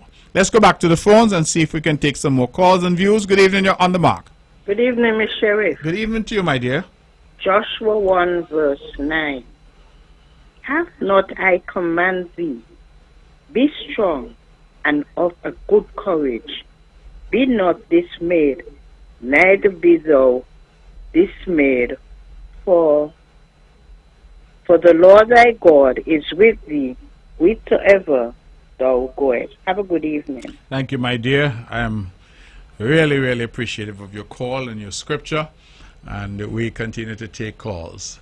869-469-1616, 869-469-1700. Those are the numbers to call, and we urge you to call in and to share your views and opinions with us. So, back to the caller moments ago. Caller, I think sometimes there is an effort by people who call in the show to somehow, they want a gotcha moment. It's not going to happen. So, if there are people out there who feel that there is something so they could say, aha, I've caught Mark Brantley saying something improper, inappropriate, untrue, it's not going to happen. You know why it's not going to happen? Because when I come here to speak, I come here armed with the facts. I come here to speak the truth, the whole truth, and nothing but the truth. And when you speak the truth, you don't need to worry about your memory, because they say only a liar need to have a good memory, because you need to remember the last lie you told. When you speak the truth, you have that confidence that you can engage. And that's what I do here every Wednesday. My job as the Premier of Nevis is to engage with the people of Nevis, to seek where I can to educate our people and to be educated by them, because it's a two-way street, but also to share information with them that is pertinent, that is relevant, and that is factual. So I am not sure sometimes why people... Hello? Caller, you're on the air? Yeah, Premier Bradley? Yes. Let me explain myself to you properly. Prime Minister Brown, pan type and give his citizens the assurance that when the plan needed, upon them will get one line for drop on Antigua so that they know we ease up on the faster fuel and so forth and so. But the assurance now that he gives to his citizens. What we want to get from you, Mr. Brantley, is for Prime Minister Brown said that day, he don't have to don't get on word from because from Prime Minister Jew. Because it seems like you and Prime Minister Brown personally in a talk. So that means a Prime Minister Jew and Prime Minister Brown talk about that. So I want to ask you for the night, if you may not on the negotiation table with them, why not discuss that? If you may not the room with them upon the table, upon the chair line, or what? That I'm asking for the whole night. Okay, well, thank you. Tell me how you union and this and that. Caller, thank you. You've called. Yes. Please listen off here. Listen off here for the rest of the show if you can tonight. Because as I said, you're taking up time and you're really not making any sense. You're just repeating yourself over and over and over again. And I enjoy the to and fro with you. I always welcome your calls, but I think you're little taking advantage tonight of wasting time. Because you're not saying anything new, and I don't propose to repeat myself yet again. I think that when you were on the call earlier, I tried on at least 4 times, probably more, to explain the situation to you. You clearly have whatever you have in your head, and that's a matter for you and your head. So God bless you. Have a good night. But I am not going to go down that rabbit hole with you again, because I thought I was more than patient the first call when I tried to explain to you exactly what the position is. Let me go back to the phones and take some more calls. Good evening. You're on the mark. Hello? Good night. Hello? Good night. Yes, you're on the air. Go ahead, please. Good night, Mark. Question for you. When the geothermal start to function, who will be in charge, the federal government or the NIA? Well, the geothermal is on the island of Nevis, and I think it ought to be pellucid to everyone that because it's on the island of Nevis, it belongs to the people of Nevis. What we have done is we have agreed with the Prime Minister and the federal government that we will exploit the resource for the benefit of the entire country, so that if the people of Nevis are going to get cheaper, cleaner energy, so too will the people of St. Kitts get cleaner, cheaper energy. That is why we passed a resolution in the National Assembly to say that we will develop this together, and so that all of us, Tutmun Saman Bagay, will share in the benefits of it.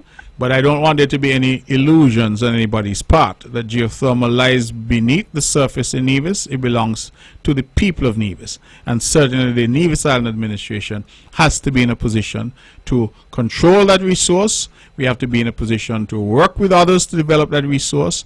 And my commitment, publicly stated to the Prime Minister, and he has equally publicly stated that commitment, is that we, federal and local, will work together to ensure that the man in Connery benefit from this, just like the man in Craddock Road. So that is where we are in relation to this, and I can tell you that there are some negotiations, of course, that are happening because the federal government has been involved very intricately in terms of the funding arrangements, but that is the position in relation to geothermal. I don't want anybody to have any contrary view on that in terms of where the ownership and control lies in relation to this resource. So the ownership lies with the NIA? Oh, well, it lies with the people of Nevis, and the people of Nevis are represented by the NIA. Okay. Okay, thanks, Mark. You're most welcome. All right, so we have another 25 minutes, and we're taking your calls. 869-469-1616 and 869-469-1700. Let me go back to the phones. Good evening, you're on the mark. Yeah, good night to the Honorable Mark Brantley. Good night to you. Good night, my brother. How are you? Yeah, not too bad. I'm here just listening to the program as usual. Mm-hmm. You know, just trying to get me act together, you know. Yeah. No, good night, Mark. Yeah, Mark. My concern is tonight. That is when coming around election. Yes. you ain't see some politician for this maybe 4.5 years, or maybe 3.5 years. But as soon as coming close election, you see some elected representative people elect in the constituency coming around and ask them in forward. And these people for the last 4.5 years, 3.5 years, nobody is studying them. These people suffering, these children, people want help and all kind of thing, and they ain't coming around and saying nothing. But as soon as coming close to election, you see them.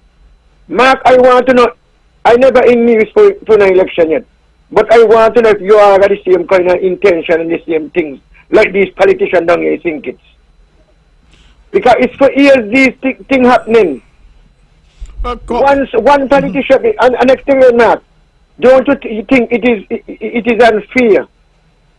A politician maybe in for 20, 15 years, and his constituency well wanted, the people in the constituency well want help. And you hear these politicians got all kind of things, got this, got terror, got the other, you know? And when you look now, election coming close, these people gone out there because of the party, they gonna go vote for that candidate because of the party. They ain't voting on the strength of where the candidate where they elect can do for them in the constituency. And this is the thing that suffer us in the election, in these elections, you know. Especially in constituency where people believe in the party and only the party, the party Mark. I see this unity gone. This unity has changed the blind politics of me. I looking ahead. I looking somebody whether unity or not, PAM, Labour, PLP, NRP, CCM or whatever. If I see that the people put up to elect in the constituency, I will go out there and vote, especially if we got a government that's failing the people of this country. Because you might get that candidate on the mind, and when the candidate get in there, you elect him. That person represents your more senior candidate who was in there all the time. And these are our problem, but opposition weak, opposition and nobody. Up to tonight, yeah, I was in a place and a guy telling me about opposition weak. And if Labour call election right now, this and that gonna happen. Opposition weak, but the government weak too. The opposition weak, but the government weak. So if the government weak, you're going to elect back the same government, and you could both try somebody else to see what they can do for you in your constituency, in your people, your family, or whatever. Anyway, Mark, you have a wonderful night. All right. Well, good night, Mortland. Thank you very much, caller. You said the government is weak and the opposition is weak. So the question is, I suppose, not who's stronger, but who's weaker. And that will determine the next election. As I've said, the people of St. Kitts will have to make a determination as to what they want in terms of who they want to send to Parliament, and the people of Nevis will make that similar determination. My appeal to the people of Nevis is simple. You have given the Concerned Citizens Movement 3 seats. You gave us 3 seats in 2020. You gave us the honor of all 3 seats again in 2022. And we're coming back to you and asking you to send us back to Bastia with all 3 seats. Why? Because we think we've done an effective job representing the interests of Nevis in the National Parliament. And that's why you have sent us there. There's some in St. Kitts who have gotten quite upset with me because they feel that I should be carrying some kind of cudgel for those on St. Kitts. I've said no. Let those in St. Kitts carry their own cudgel. And I'm very serious about it. You know why? Because in the past, yes, I have been one who has been very out front and outspoken and vocal, and I believe would have played a significant role in getting one government out and getting another government in. But my experience, once that government gets in and they figure that those of us from Nevis, our utility is no longer there, they kick us in. The word I'm going to use is a word I hear my wife use from Grenada, in our nenen. And out in the yard we go. And so I say, well, that's all right. If that's a treatment that I am going to get and the representatives of Nevis is going to get, then you all do your own work to get into government. It's as simple as that.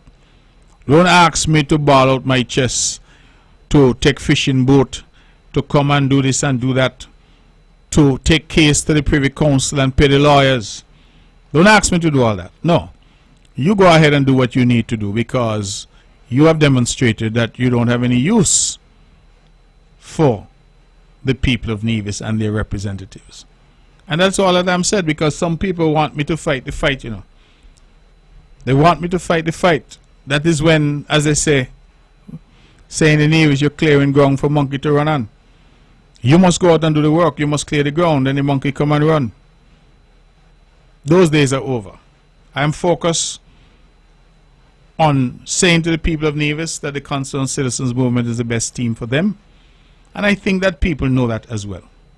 We're just going now, we're touching base, we're getting ideas, we're listening to people. That is what we're doing. There will be a point when we start the campaign. We're not there yet. Let's go back to the phones. Good evening, caller. You're on the mark. Caller's gone? Yep. Good evening, caller. You're on the mark. Good night, Mark, again. Yes. If the election call and you have 3 seats up there, would you willing to join with any party and think it's to farm the other government? That would be a matter for the party. We have not yet discussed that, so I can't really answer you. But what I will tell you is that in any election cycle, people are running in an election to get into government. I am not running an election to get into opposition, because you need to be in government if you want to implement policies to help the country. But my party has not yet considered what we would do, where we would go. I can tell you that we have not been approached by anybody on St. Kitts, neither by PAM, PLP, nor Labour. So that either signals that nobody wants a partnership with us, or it signals that they have not approached us yet. We don't know. But the bottom line is that those decisions will be made at the party executive level, and we have not yet had a discussion. One of the things, caller, that I try to avoid is getting ahead of myself. I have said to my team, what should be our focus is going out, engaging with our people, and reassuring our people that we are the best team to lead them, both at the local level and the best team to represent them in Bastille. What that representation looks like, whether it's in opposition or in government, will be a matter to be determined at a later stage.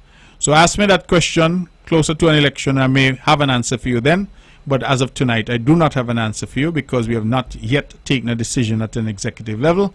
But I can confirm to you that I have had no approach from any party on St. Kitts. Okay. The past relationship with you and Dr. Harris. Yes. If you will, with you, consider forming a government with the People's Labour Party? Well, the same answer would apply, that we have not had any discussions. But what I can tell you, not from a party perspective, but from my personal perspective, I really do not see that there could be an opportunity to do anything with Dr. Timothy Harris. I've seen Dr. Timothy Harris at work, and Dr. Timothy Harris is not good for the country. And I say so because he was once somebody who I supported, because he promised better. He came to Nevis. He signed the Charleston Accord. We threw our support as a consequence of that things as between St. Kitts and Nevis would be concretized in a positive way. And we got in there and we kept getting, hold on. It's going to happen. Well, after 7 years, I thought that holding on was not yielding to the people of Nevis what had been promised. And as a result of that, having seen that, I want to say to your caller, because I've said these things publicly before, to sit in a cabinet with somebody who is actively undermining you. Actively. There was a point when there were some people on social media who were aligned and very close to the then Prime Minister, attacked me every day while I'm a sitting member of the unity government and the leader of CCM. I went to him. I said, PM, this is not good enough. You cannot have your people attacking me in this fashion when I am a senior partner in this government and I am sitting in the cabinet with you. And he would say he can't tell the people what to say, he can't control them, this the kind of thing. But I knew they had instructions from him. And that is the kind of thing that he would do. He systematically undermined the People's Action Movement, formed constituency groups in every one of the constituencies in St. Kitts in circumstances where the agreement was that the PLP would only run the 2 seats initially. Then they were also given number 6, I think, and Pam would run the rest. Well, if PLP is not running a candidate in Sandy Point, PLP is not running a candidate in Keon, PLP is not running a candidate in number 1, number 2, number 4, why he need a constituency group down there? And you see, these were the things that were being done. We were in a cabinet call, and I will leave it here because I know time is short. We were in a cabinet where you would come to me as one of my supporters, and you say you have a problem. You need a... So Mark, that's mean. That you would never team up with PLP. I'm speaking for myself. I am not the party. You're the leader of the party. I am the leader, but I'm saying at the end of the day, I am giving you a personal opinion, having been there. I do not know what the other members of the executive might say, because as I said to you earlier, we have not yet had any discussions along those lines. But I would have a personal, strong objection to anything to do with Dr. Timothy Harris. Well, you see, your decision carry a lot of weight, because you ain't got 3 seats. Because you didn't come like NRP say nothing. So you ain't got 3 seats, right? And you're the leader of CCM. So I think that if Timothy has any... if Timothy were thinking about asking CCM, he get the answer tonight. Well, I don't think Timothy would be asking CCM anything. Good night. Okay. Thank you very much. I think, caller, maybe you forget that CCM had 3 members in that government and all 3 of them were fired. Right? So I don't know that he'll be asking CCM about anything. And as I said, during that campaign, and I have the clips, you know, and when the thing heat up, I think those clips will have to be played, because when you tell the people of Nevis every dollar that went to Nevis was $1 less for St. Kitts, from our citizenship by investment program, from our passport, that passport says St. Kitts and Nevis. When you tell people that all Nevis want St. Kitts is their money, my question is, what money? This CBI program was a national program, and Nevis got the crumbs. And that is why when I come on the radio station sometimes and I talk about what we did with the crumbs, because I can show around Nevis what we did with the crumbs.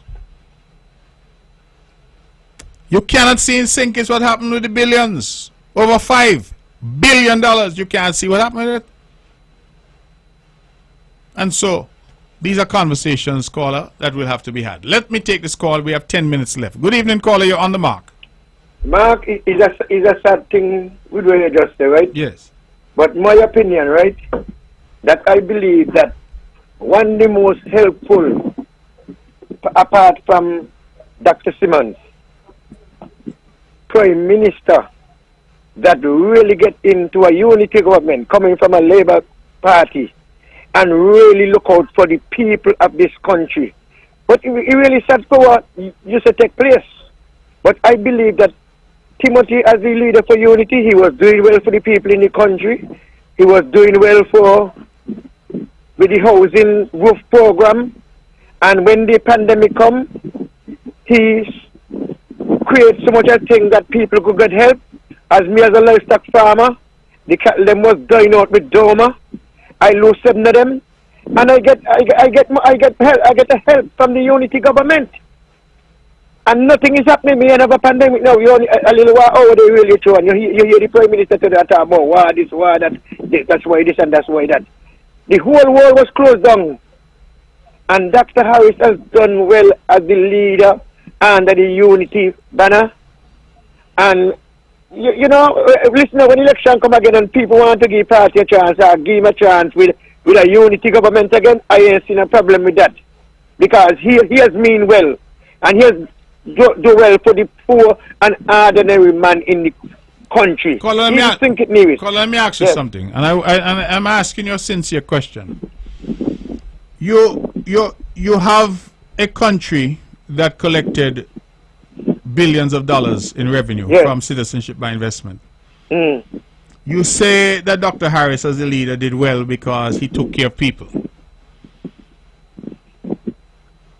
Yes, But you listen up. but you have no running water in St. Kitts.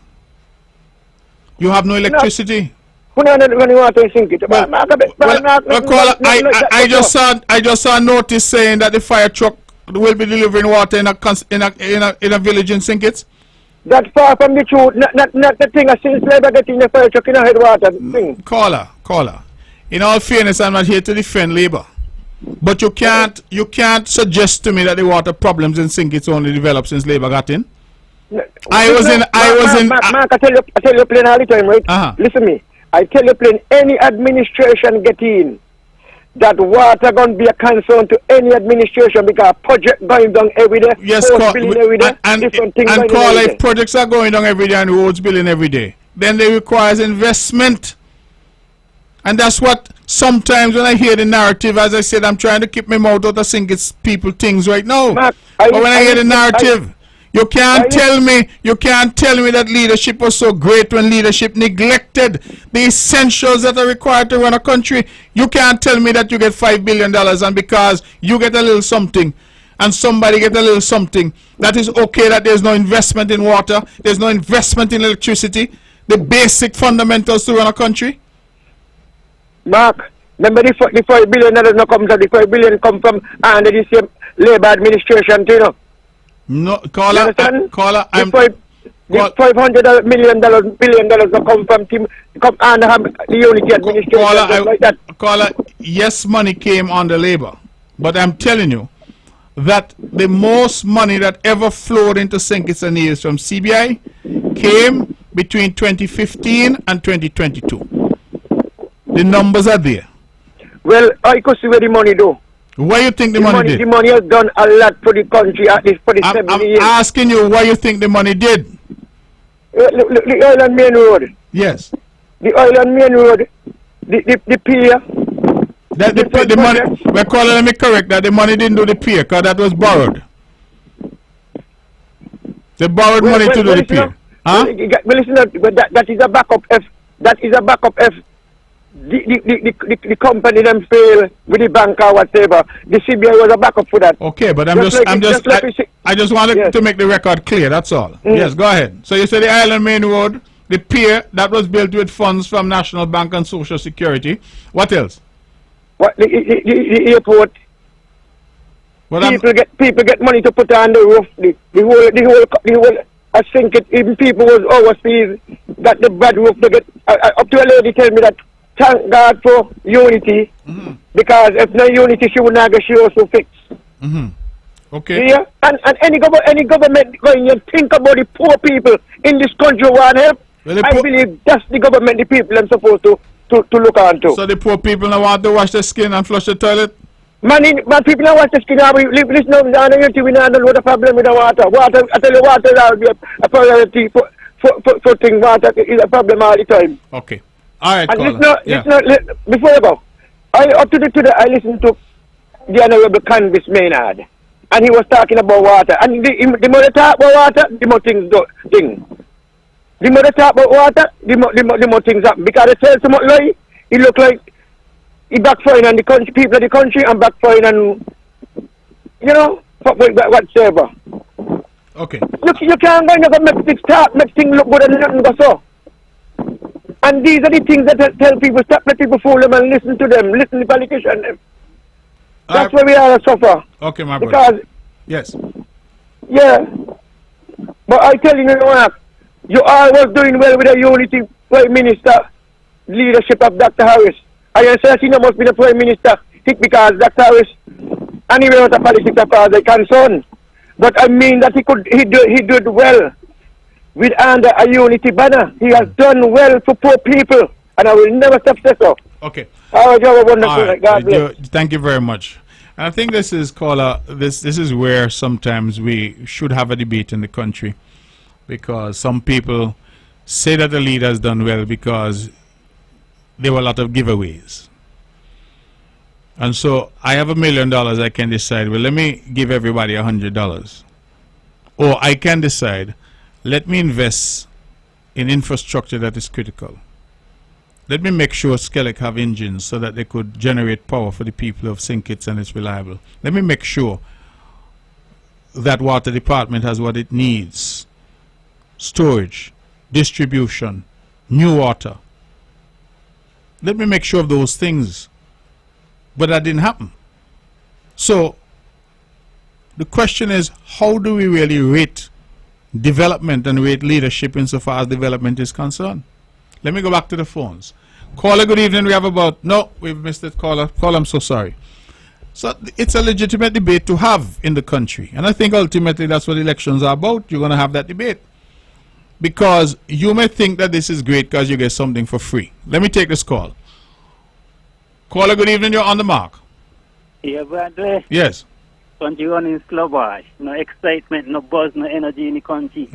Take out all the life out the country, boy. Every week you just come here and give me fake Malcolm X speech, fake Martin Luther King speech. You realize the wing dead, hospital dead, airport dead, Tibet Center dead, college dead, upgrade of the deep water pier, expansion dead, schools pier dead. All these in your manifesto, you know, and we can't see any up to this day. But you're alive and well? Sleep. You're just sleeping. You're alive and well? Wake up with travel, you know. You're on your wake up with travel. You are alive and well? When you come back. I ask you a question. Are you alive and well? You're going to let me talk? No, because we're running out of time and I want you to answer me. Are you alive and well? You're going to let me talk? I said we're out of time, caller. You waited until the last minute. So, I'm asking you, are you alive and well? Well, are you alive and well? Okay, well, I can't take you any further, but thank you. What you do next week, caller, you're calling early so we can have a conversation. I am just making sure that you are alive and well so that you say everything else is dead, but once you're alive and well, I am grateful for that, okay? So let us move on, caller. Let us move on, please, because you calling here, you're reading from the script, and I'm happy to see you're back because you used to be around some time ago. But as I said, if everything on the island is dead, but you are alive and well, then my heart is glad. Praise be to God. You continue to be well. Ladies and gentlemen, the banner struck up. It means we have to go. I am just encouraging callers in the future, like this one, don't call in at the last minute and try to talk. Call in early so that I can engage you, because that really is what makes the show meaningful. All right? So whenever you get that script next week, tell them send it early so you can call in early and we can have a discussion, because that's far better than calling in at the very last minute when the show is coming to an end, when you know that there's no opportunity for us to engage. Okay? So thank you very much for all the callers who called. We're going to, again, tomorrow be in Madden's at about 4:30. Please, we're asking you to come and share your concerns, your ideas with us. We are listening to you. We want to hear from you. And again, thank you for all who called. Thank you to all who called, I'm sorry. And this has been our show this evening. I'm truly, truly grateful. And I look forward to engaging with you next week, Wednesday, God willing. Again, as we close out the show, a reminder of the Breadnut Festival tomorrow at the Pond Hill Community Center. That will happen not tomorrow, but Friday. And I remind you that on the 13th of June, Saturday at 6 p.m., we will be in the Bronx. The Nevis Island Administration is hosting a diaspora event in the Bronx, 1909 Vice Avenue. That's right in the Bronx, and we look forward to seeing you. That's our show. Show is rebroadcast tomorrow at 1 p.m. right here on Von Radio. Good night, and God bless you.